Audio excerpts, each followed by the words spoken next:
Hi, I'm Tanya with Y'all. I'm a registered dietitian, and everybody's talking about fear, so I thought I'd throw in my 2 cents about fear. Um, what is this emotion of fear? The emotion of fear is there to protect us. When we feel fear, it has a message.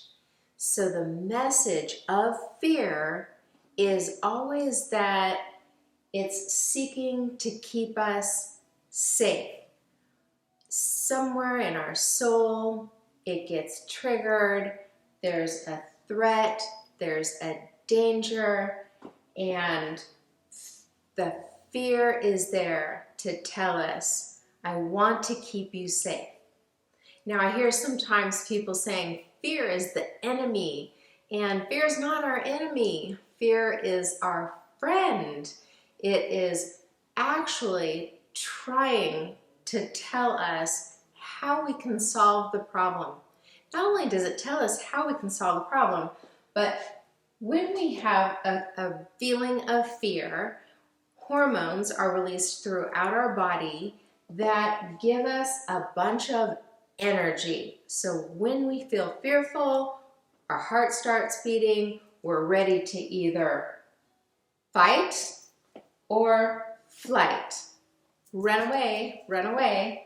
So fear actually provides us with the energy to get us to a place of safety.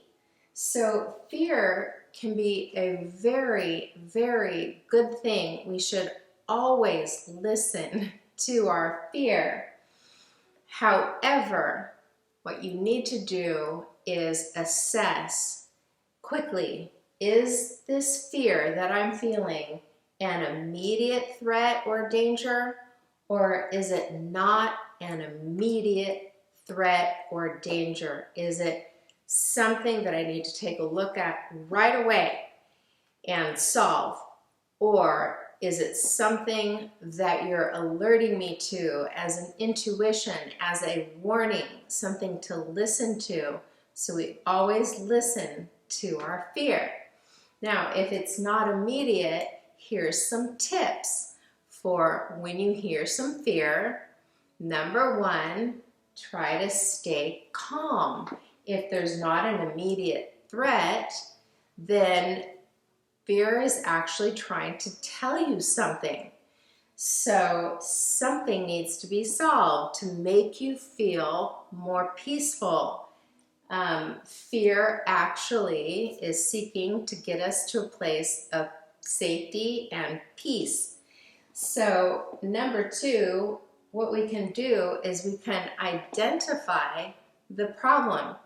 When you actually have a feeling of fear, what you'll notice is your mind will immediately try to solve the problem. So your mind will be giving you this solution, that solution, this solution, that solution, and that's what our mind is for. Our mind is also there to solve our problems, keep us safe and protected. So identifying the problem is real helpful for your mind, because then it can stop throwing out, maybe it's this, maybe it's that, maybe it's this, maybe it's that. Do this, maybe do that. And you can listen and think, oh, the problem is, and clearly solve the problem. Like this last week, all of the lights were supposed to go out and the internet was supposed to go out. So I heard some fear and I realized, oh, the problem is that wouldn't be so nice if all the lights and the internet went out. So I solved the problem. What the fear was initiating in me was the problem was lights might go out. So another thing, the next thing we can do is identify the feelings that go along with the problem, with the fear. Like besides fear, what exactly are you feeling? Are you feeling alone? Are you feeling helpless? Are you feeling angry? Are you feeling scared? So with that information, with the problem and the feeling, then one thing I like to do is seek the wisdom of Christ. So all of this is going on in your mind. You're like, I'm solving the problem, and then I'm figuring out what I'm feeling. Now, when we seek the wisdom of Christ, it's here, it's down in our heart. And did you know that Christ is the wisdom of God? So God gives us Christ so that we can be wise. And when we settle all of these thoughts and feelings into our heart can come up with Christ's wisdom in our heart, can come up with a solution that possibly we didn't have access to in our mind. So seeking the wisdom of Christ after you figure out what is the problem and the feeling, and then responding, not reacting. Respond has the root word from responsibility. Responding is after you take this information and you come up with a wise solution, then you respond, because you know whatever action you take, you're going to have to be responsible for the circumstances. So fear sometimes can elicit so much energy that we go right down to reacting, and sometimes we react irresponsibly and we create a consequence for ourselves, which is not the purpose of fear. Fear is there to lead us to safety and peace. So these steps down here don't have to be in this order either. You can feel fear, stay calm, and go right to seeking the wisdom of Christ in your heart. Or you can feel the fear, identify the feelings, and respond. Well, you know what I'm saying. So anyway, these are really good steps that you can take. They don't have to be in this order. I do encourage everybody to stay calm when you're feeling fear, if it's not an immediate threat.